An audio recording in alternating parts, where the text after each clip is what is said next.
my question is about the inner teacher, the still small voice, versus not staying committed enough to move through an experience and grow from it rather than to avoid it.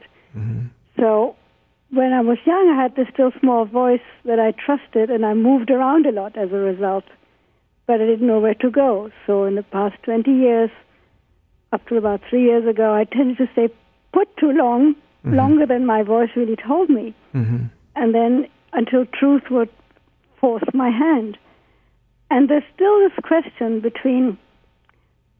of the inner teacher, that voice that is clear, versus not running from things, or not exactly running, but not staying put. I get it. Another fantastic question. Wow, that's lovely. It's just I could just sort of sit here in the question and not even say anything. The question's so great, It's such a great question, because the question itself is embracing a kind of very deep and important paradox. So let me give you my response on the air, okay? Okay, thanks so much. Yeah, what a lovely question.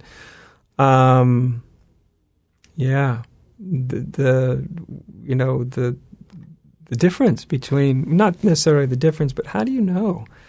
The sort of that small voice that maybe, I'm sure for some of you, if not many of you, you've utilized throughout your life to guide you around. And that tendency sometimes to just, something gets difficult and you just move on.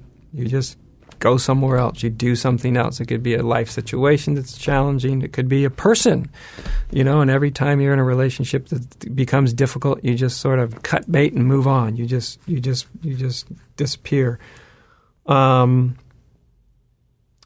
experience is that I think that the small inner voice of wisdom, or the inner intuition of wisdom, is something that gets more and more clear. And that's part of our journey, is discerning the clarity of those deep inner voices. And it's because sometimes we'll listen to the voice and we might look back in retrospect and go, wow, you know what? I don't know if that was the voice of wisdom there that I was listening to. It might have been the voice of something else. So finding out exactly what that inner teacher is it's not something that you just kind of go, okay, I got it, It's something that it kind of comes to you by trial and error. Sometimes you listen to something inside and in retrospect you go, that didn't work out well, or that you see with time that you were actually listening to some impulse or something.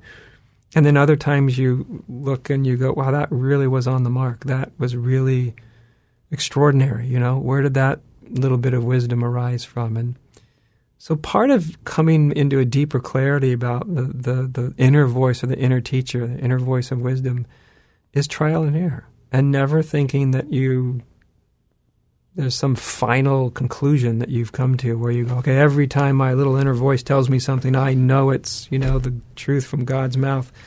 It may not be.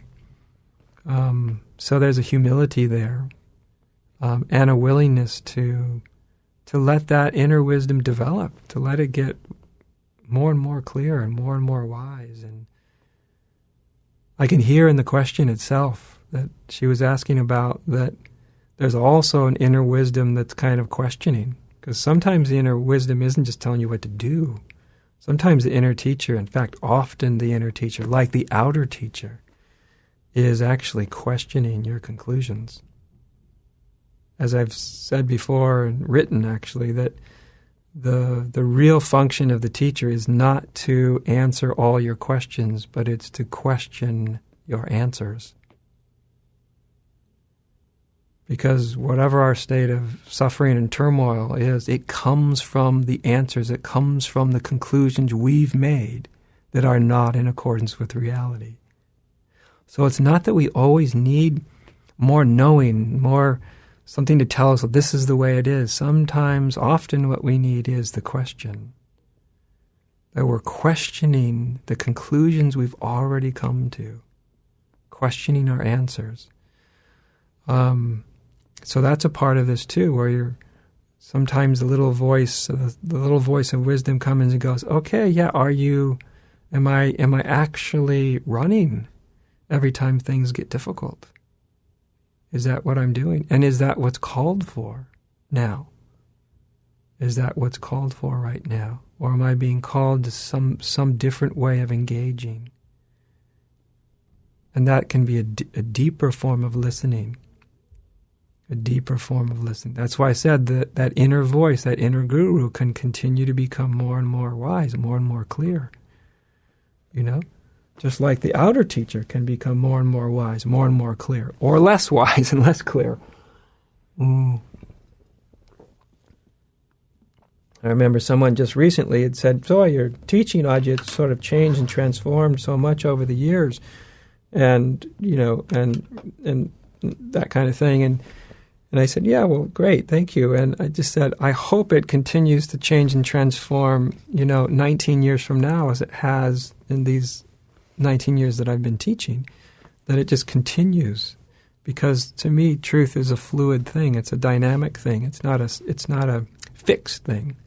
It's not, okay, now I've got it, and it's this fixed thing, and I can put it in this sentence and tell somebody what it is. It's this fluid, dynamic, ever revealing. It's like just mystery, magic. It's just amazing.